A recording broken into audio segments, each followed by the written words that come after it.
Esta tomata, la mela, sobretot és per a restaurants, estrella Michelin, puestos molt gourmets. Aquesta tomata és la mateixa. L'únic que passa que és imperfecta. Aquesta val a 31, 32, 33 segons el mercat. Esta està a 6,50 en oferta, però val 8 en veritat. Aquesta està perfecta. Aquesta porta per ahir una imperfecció. Les dos són igual, pràcticament. El color no és diferent. Mireu com és.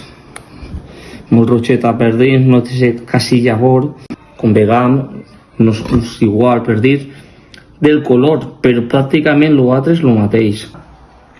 Una tomata molt dolça, tomata de molta qualitat.